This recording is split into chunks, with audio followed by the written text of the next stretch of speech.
On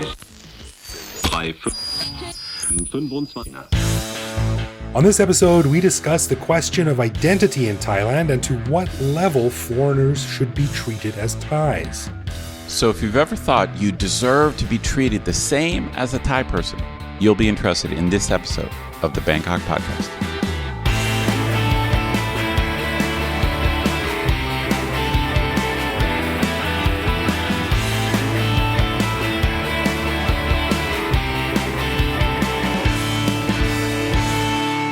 Sawadee krap, and welcome to the Bangkok Podcast. My name is Greg Jorgensen, a Canadian who had a few too many shots of the Newfie liquor we call Screech in Canada in 2001, woke up on a beach on Koh Samui a week later, and never bothered with getting back home. Well, that does happen occasionally. You got to be careful with the Screech. That's right. It's brutal stuff. And I'm Ed Knuth, an American who came to Thailand on a one-year teaching contract almost 23 years ago. Fell in love with having a job where no one complains when I show up late to work, so I never left. Like the students never say, hey, you were 10 minutes late, so I'm staying 10 minutes after class, and I expect to be edumacated during that 10 minutes. That's exactly right. So when I show up late, I'll be, I don't do it a lot, but, I'll be kind of a little bit embarrassed. So I'm coming in late, and the students are already in the classroom. And when I open up the door, they're always the happiest they've ever been because they're just sitting there doing nothing and chatting. They're chatting and talking. Sure, yeah. It's basically like I'm walking into a party. And then when they see that I've arrived, then the gloom sets in, ajarn malau. And then it's like, they're like, oh shit, he showed up. So the later I am, deflating to have like people get depressed when you walk in the room all the time. That's my world. So I don't have to feel bad about being late, man. It's like they're so happy when I'm late. By for me being late, I bring joy to their lives, and that's what we're all about. That's exactly right. Thank you. You get me. You get me. We want to give a big thanks to all of our patrons who support the show. Patrons get every episode a day early, behind-the-scenes photos of our interviews, a heads-up to send questions to upcoming guests, and access to our Discord server to chat with me, Greg, and other listeners around the world. But best of all, patrons also get an unscripted, uncensored bonus episode every week where we riff on current events and Bangkok topics. On this week's bonus show, we chatted about Greg's adventure in Thai bureaucracy, which I enjoyed, while getting his international driver's permit, his day filming a travel show with the BBC, and updates and questions from listeners on foreigners joining the military, re-tourists being drawn back due to meeting someone, and some feedback on the reality of being LGBTQ in Thailand. To learn how to become a patron, click the support button at the top of our website. Yeah, baby. And as always, if you have a comment, a show idea, or just want to say hi, head to bangkokpodcast.com and click the little microphone button on the bottom right to leave us a voicemail that we'll play on the show. Totes my goats. I just threw that in there because you stole because I heard you say that. I have no idea what it means, but I heard you say that, so I'm just going to throw in. Occasionally, I'm just going to throw in totes my goats. I just know anyone who says that is like a trump card of being the coolest person in the conversation. So okay, cool. I win. Totes my goats. All right, on this episode, we circle back to the question of identity in Thailand. Now, short-term or long-term, any expat here feels some level of connection to Thailand, and I think it's fair to say that most of us want to be able to fit in and be accepted. But the big question is, of course, do we? After all, one of the great things about Bangkok is that there's an intoxicating mix of East and West, and I think many of us see ourselves in the same way, able to rock back and forth between our native culture and our adopted culture. But Ed and I got to talking about this, and we began to ponder just how much do we want to be treated like a Thai, really? Now, this is something that, Ed, you and I have touched on in recent episodes a little bit, and it's something you and I talk about offline when we're out at the jazz bar or sharing a beer. It's a really interesting concept that doesn't have an easy answer, but it's worth a discussion. What's your take on this? Well, I love this question. My initial impression and kind of the reason this issue came up with me is because, and I have mentioned this, I think on the bonus show before, I sometimes get a little annoyed when I meet a Thai person who asks what I do, and I say I'm an ajarn at a Thai university, and the Thai person then does not why me. This was my initial thing. It rubs me the wrong way a little bit because I know that if I were Thai, they would why me.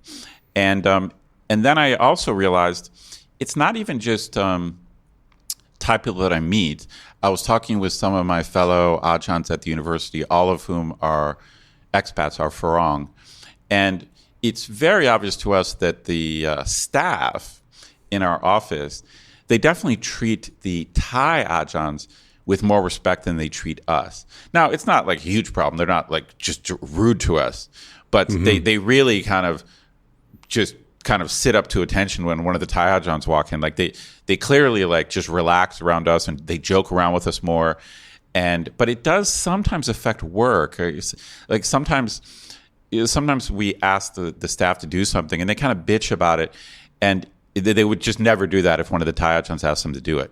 The bottom line, the simple truth is, I don't think it's that big a deal, but it's just a fact.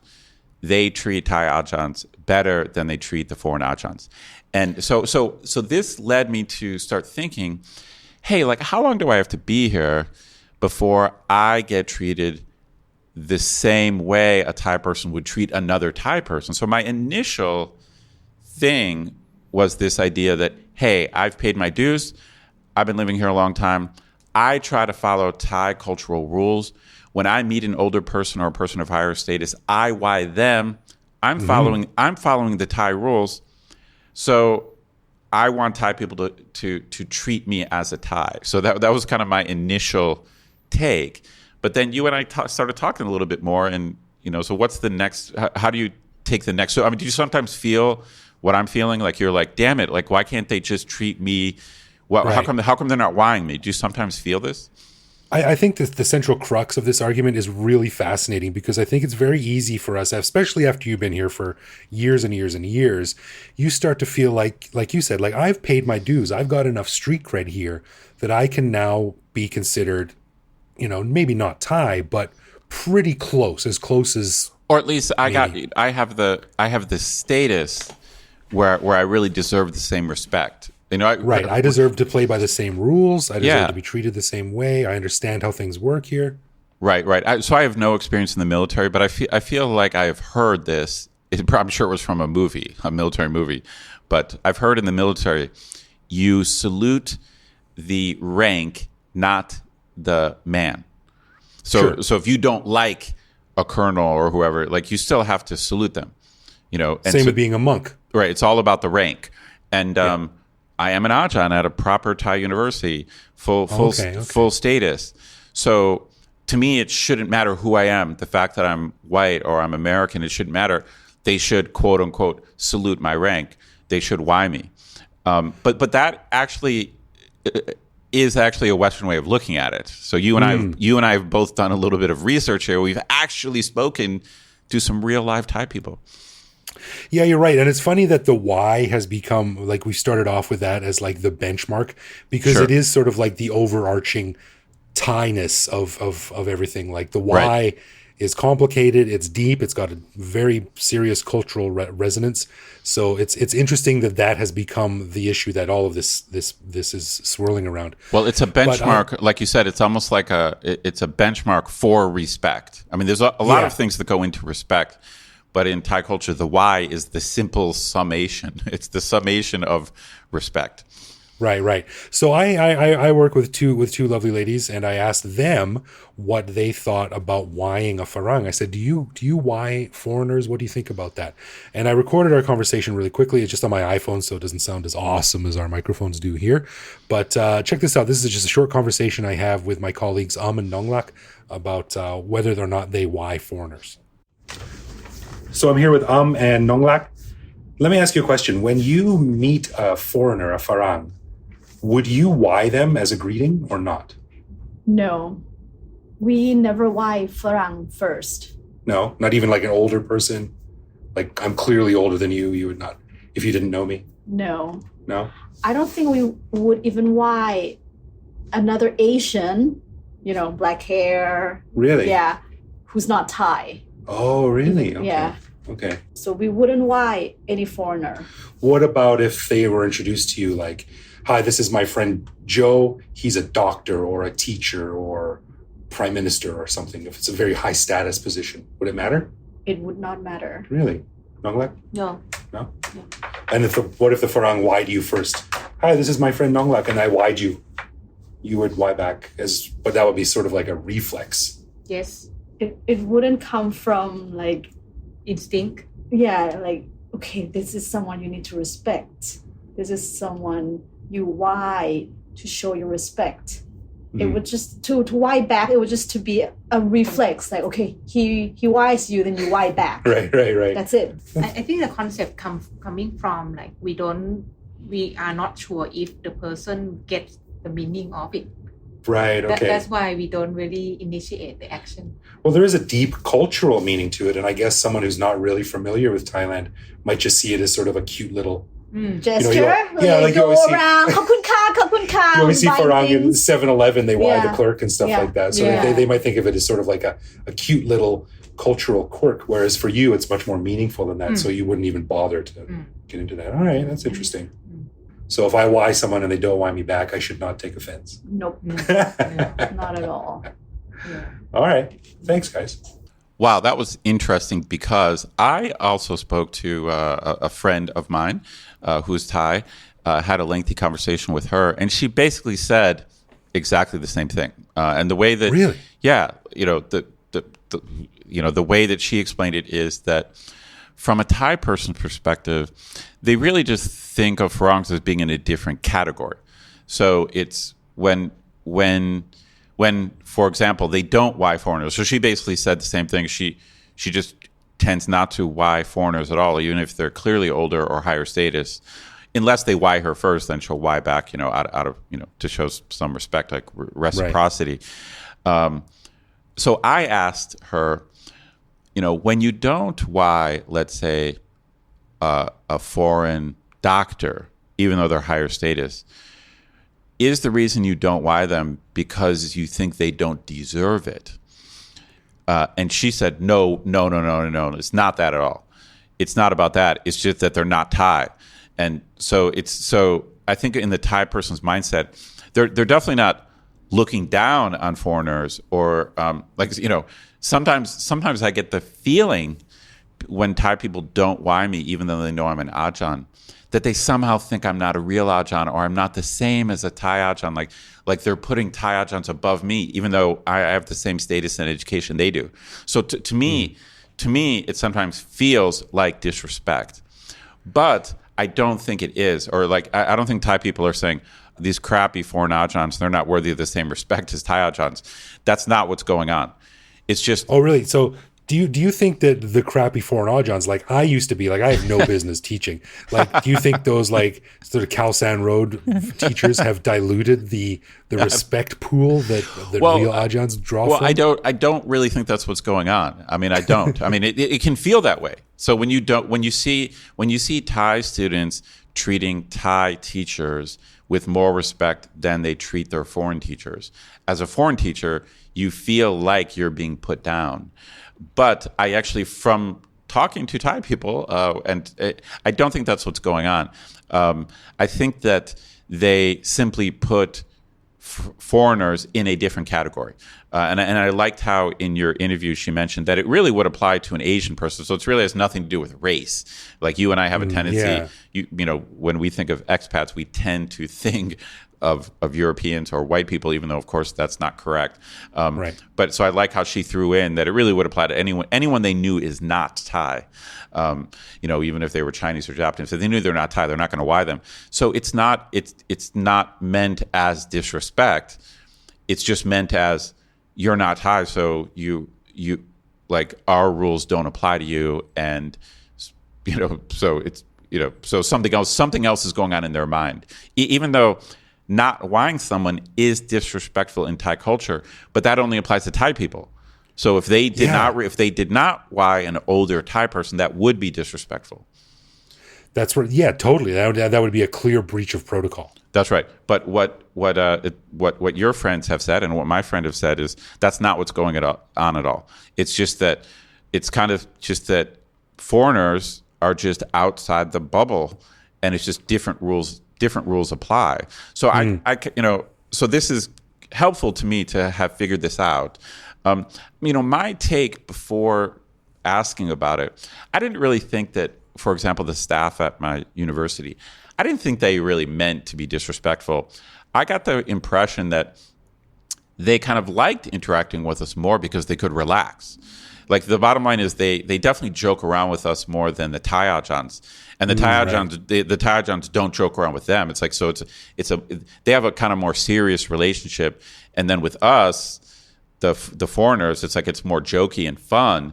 But because it's more jokey and fun, it is less respectful. So my take was that in some ways Thais like to interact with us because they don't have to play by all these rules. And when I mentioned that to my Thai friend, she laughed and said, that's kind of right. Like she said, like, it's true. It's in a way, even for Thai people, it's just easier for them to interact with foreigners because they don't have to, they automatically stop thinking about age and stop thinking about status.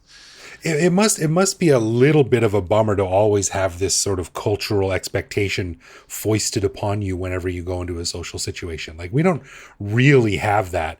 The handshake and whether you're meeting someone old or young, it doesn't really matter. But after I recorded the conversation, I had a quick chat with Nonglak, and she was saying something interesting. She said that when she was little, it used to be very, very automatic. Like when you saw someone old or someone with a high status or an important job title, the respect was automatically given. The why was automatic. Right. But now, she said, things are changing, and the younger generation has a much more Western mindset of how they give the why to people. And she said a lot of people are now sort of coming around to the thinking that a why has to be earned. Right. Interesting. More than just given. And then she gave another example of another friend that they knew who was an older lady from New Zealand, but she had been in Thailand for years and years and years and had sort of proven her Thai bona fides, right? Like she has shown that she is deeply respectful of Thai culture. She understands it. And they said they used to why her all the time. So I think once you reach a certain level of street cred after living in Thailand and prove your worth, and the people who know that, the Thai people who know that, might cut you some slack and offer that why up sort of on reflex. Understood. But I think this is kind of the heart of the problem, because I think that is an exception. So from what I got from talking to my friends and what you got in general from that interview, is that's a very special case where they know that basically she has basically become super Thai herself. Because like I felt that I had the bona fides and wasn't getting the respect.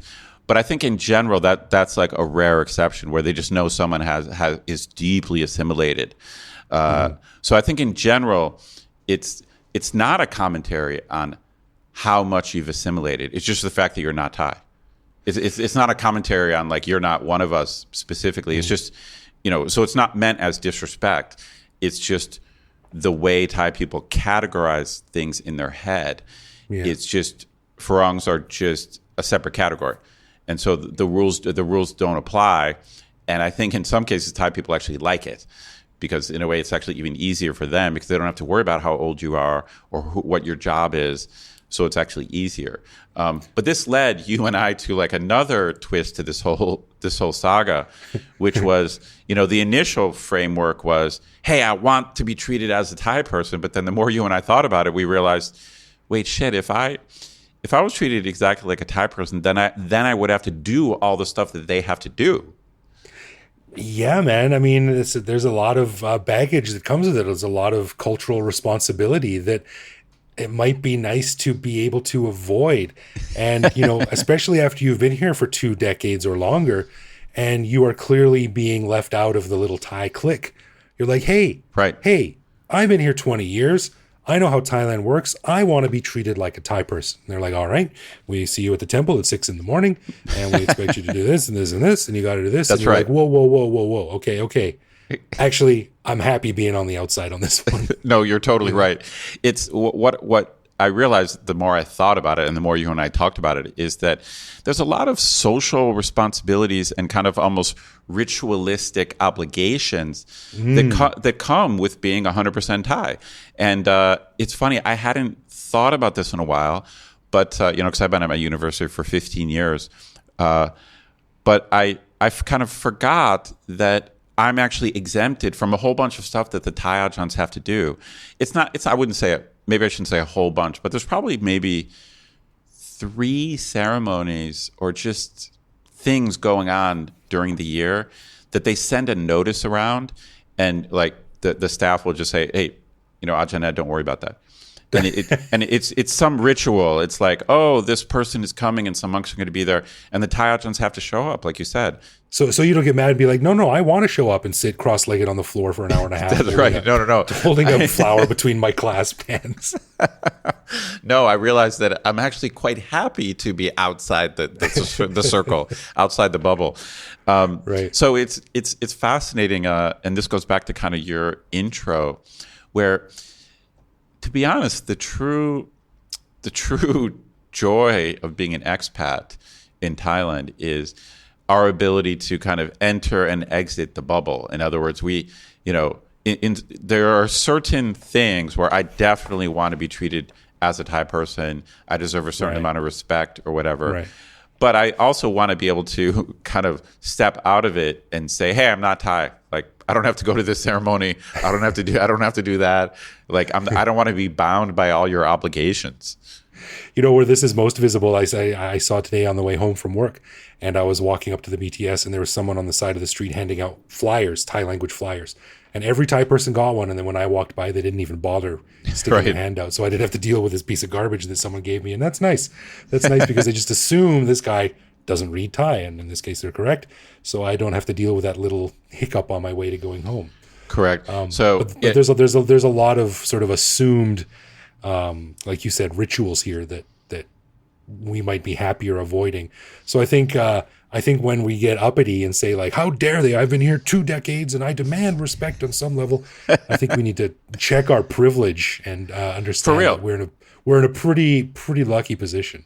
No, it took me a while to get to this point because I do just bitch and moan sometimes about when someone doesn't want me. I meet a young Thai person and I tell them I teach a Thammasat and they don't want me. And this happens regularly and it does bug me.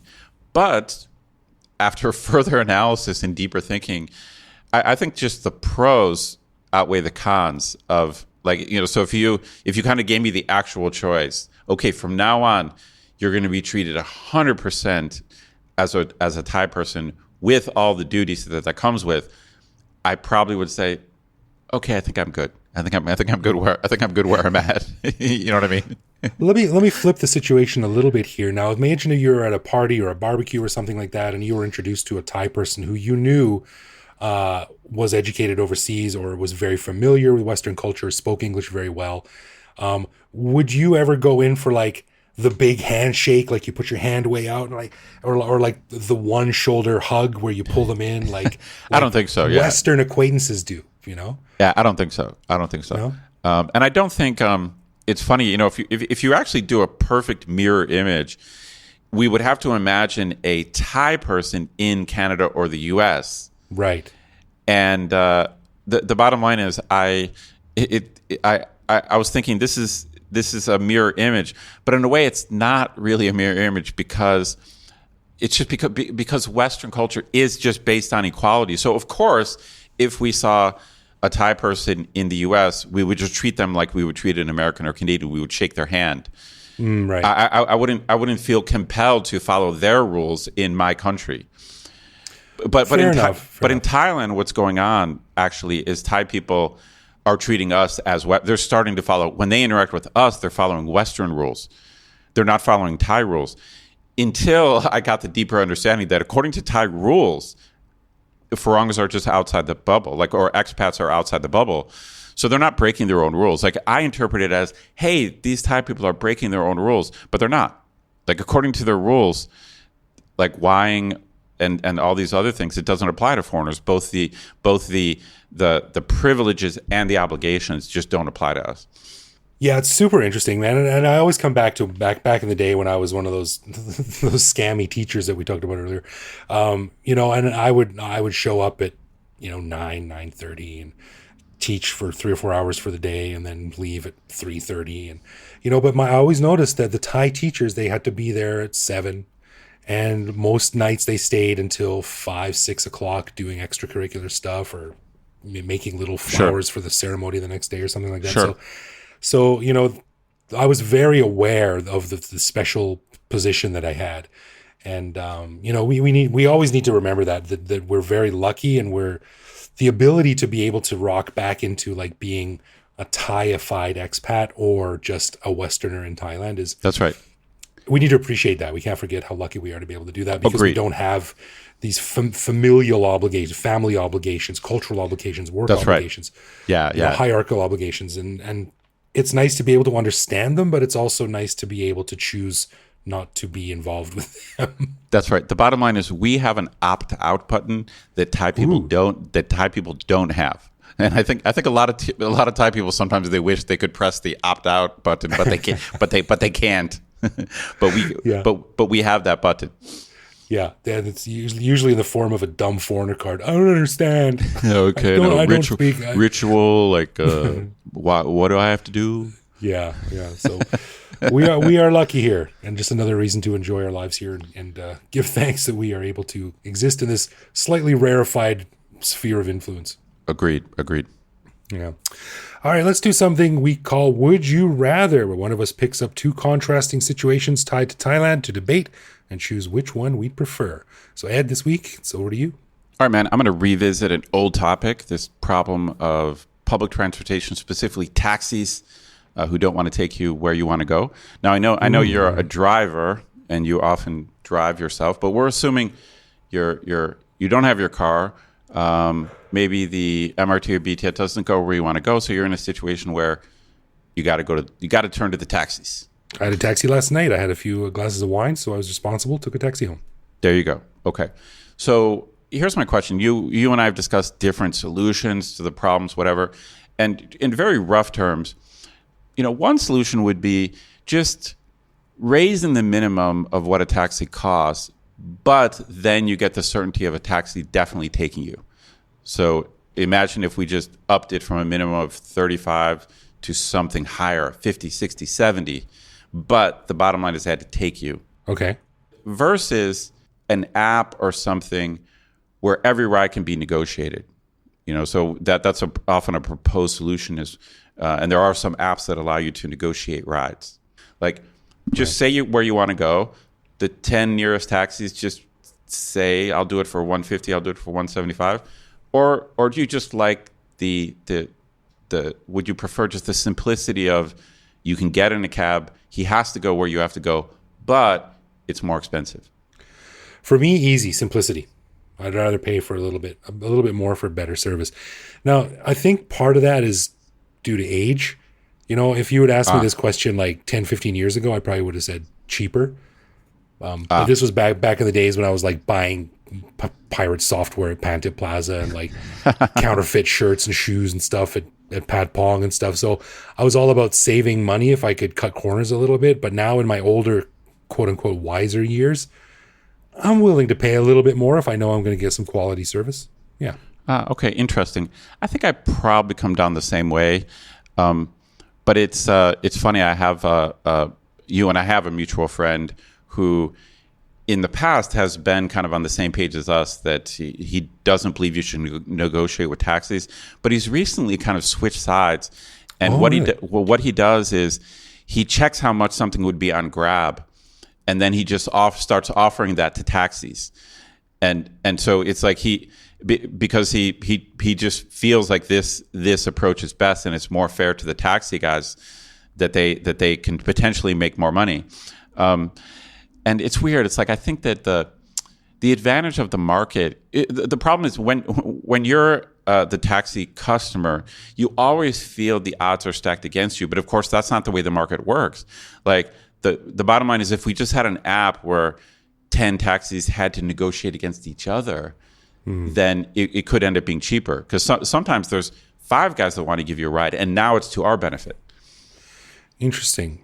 That'd be a complicated process, man. Like suddenly you got people bidding on you. And then I always think of the quote from Armageddon, Steve Buscemi, when he's strapped to the rocket and he's like, we're sitting on a million liters of gasoline, 500,000 tons of mechanical parts, all built by the lowest bidder. Like how badly do you want to get home? How cheaply, right? Dude, your movie references are on point. If only you could make money. Yeah, I do go back and forth on this because I do see the wisdom of like, because I think that technology can solve some of the complexity of the idea of bidding. But I'm kind of like you, and I don't know if it's because I'm older or lazier, but man, I really just want to get in a taxi and just go. And so if it costs more for the certainty, I think I'd prefer that over trying to negotiate every ride. Yeah, I think a lot of it comes with age. You just get tired of like going around in circles, and hopefully by the time you reach a certain age, you don't mind paying a little bit of extra if you know exactly what you're going to get, and you know you're not going to get the runaround. So that's where I come down on this, definitely. All right. I'm with you, man. I'm with you. Okay. A final thanks to all of our patrons who support the show. Patrons get a ton of cool perks and the warm, fuzzy feeling knowing that they're helping in our never-ending quest for cool content. Find out more by clicking support on our website and connect with us online. We are Bangkok Podcast on social media, bangkokpodcast.com on the web, or simply bangkokpodcast@gmail.com. We love hearing from our listeners and always reply to our messages. Yeah, baby. You can also listen to each episode on YouTube. You can send us a voicemail through our website that will feature on the show. I'm off Twitter these days, but you can now find me on Mastodon at bkkgreg@home.social. So thanks for listening, everyone. Take it easy out there. We'll see you back here next week. No doubt.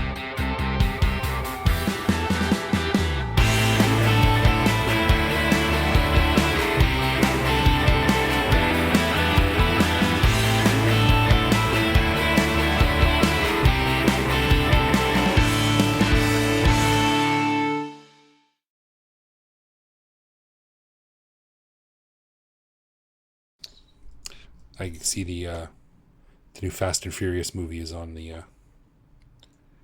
available online. God, there's so many series I'm just not interested in. Fast and Furious is one of them. John Wick, like I said. There's so many I'm just not interested in. I'm a Fast and Furious apologist. They're the dumbest movies ever made, but they're so entertaining. You know how long ago was the first one came out? You know what the big heist was in Fast and Furious 1? They were stealing combined VHS DVD players. Really? Because I remember seeing that movie, but I don't remember what the heist was. Yeah, those trucks were hauling combined, like the TVs that had a built-in DVD player and a VHS player. I mean, that was the big heist, or that was just one of the heists? No, that was the big heist at the end. Oh, that's very funny. What year was that? It had to have been like 2003 or 2 or something. That's crazy. That's funny. All right.